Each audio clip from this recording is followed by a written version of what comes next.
The Galactic Council chamber fell silent as Commander Jatik's voice echoed through the crystalline halls. His 4 eyes fixed on the human standing before him, her posture relaxed despite the weight of 1,000 judgmental stares from species spanning 40 star systems. "You cannot be serious," the Vryn commander hissed, his translator converting the clicking mandibles into something resembling disgust. "The void breach is a death sentence. We've sent our best warriors, our most advanced AI systems, our telepathic navigators. None have returned. What makes you think a single human can survive where entire fleets have perished?" Captain Sarah Chen's smile never wavered. She was young by human standards, barely 32 cycles, with dark hair pulled back in a practical bun, and eyes that had seen more than most species witnessed in 3 lifetimes. The scars on her hands told stories her file never would. "With respect, Commander," she said, her voice carrying a strange calmness that unnerved the assembled delegates, "I'm not planning to survive." The chamber erupted. Delegates from the Korthan Empire rose in their floating pods, their bioluminescent skin flashing angry reds. The silicon-based architects transmitted bursts of confused radiation. Even the normally stoic elders of Proxima shifted uncomfortably in their quantum states. Jatik slammed his primary manipulator against the podium. "Silence."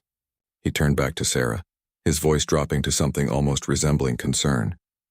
"Explain yourself, human.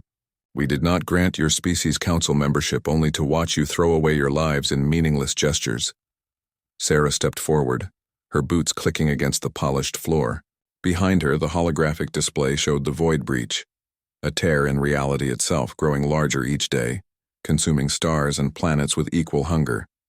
It had appeared 6 months ago at the edge of charted space, and nothing the combined might of the galaxy threw at it had made any difference. "You're all thinking about this wrong," Sarah began, clasping her hands behind her back. "Every species here approaches the breach as a problem to be solved through strength, technology, or intellect. The Vryn sent warriors. The architects sent computation. The Korthan sent weapons that could crack planets. All failed because you're trying to win against something that can't be beaten. Then what do you propose?" asked Elder Machine, her ethereal voice filled with centuries of wisdom. "If victory is impossible, why go at all?" "Because," Sarah said, "humans learned something a long time ago, back when we were confined to one small blue planet. We learned that some things are worth doing even if you can't win, especially if you can't win." She pulled up her own hologram, showing ancient Earth history. Soldiers charging into certain death to buy time for others. Scientists exposing themselves to radiation to understand it better. Explorers sailing into unknown waters knowing they'd never return. The images shifted to more recent history. The Luna colony crisis, where volunteers stayed behind to prevent a reactor meltdown.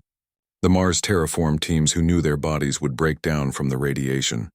The generation ship crews who would die long before reaching their destinations.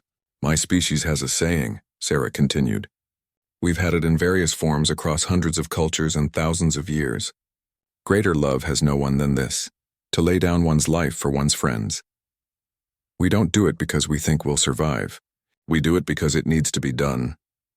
Jatik's skin pattern shifted to a color Sarah's briefings told her meant confusion mixed with understanding. "You intend to sacrifice yourself. But for what purpose? The breach will consume you like it consumed everything else." "Maybe," Sarah agreed. "But here's the thing about humans. We're really good at dying in useful ways. Every species you sent into the breach was trying to come back. They fought it, tried to understand it, attempted to close it from the outside. I'm going to go in with no expectation of return. I'm going to go deeper than anyone else because I won't be wasting energy on an escape plan." She pulled up technical specifications. "I'll be carrying a quantum entanglement transmitter, the most advanced your scientists could build. It can't send matter back, only information, and only for a few seconds before the breach's environment destroys it. But those few seconds might tell us what's on the other side, where it comes from, maybe even why." "This is madness," muttered the Korthan delegate. "This is humanity," corrected Elder Machine softly. "I begin to understand why the precursors left warnings about them." Sarah's smile turned wry. "Those warnings weren't about our weapons or our ships. They were about this. Our willingness to do what needs to be done, consequences be damned. You want to know the secret of human success? It's not that we're smarter or stronger. It's that we're willing to be the bullet in someone else's gun if it means protecting what matters. Jathik studied her for a long moment. And if you find nothing? If your death serves no purpose? Then at least we tried something different, Sarah said. And maybe the next volunteer, from whatever species decides to follow our example, will get a little further. That's how humans work. We build on the sacrifices of those who came before. Every fallen explorer, every lost scientist, every brave fool who charged into the dark made it possible for the next one to go further. The chamber fell quiet again, but this time it was different. This time it was the silence of beings confronting something they didn't fully understand, the peculiar human mathematics of sacrifice. Finally, Elder Machine spoke.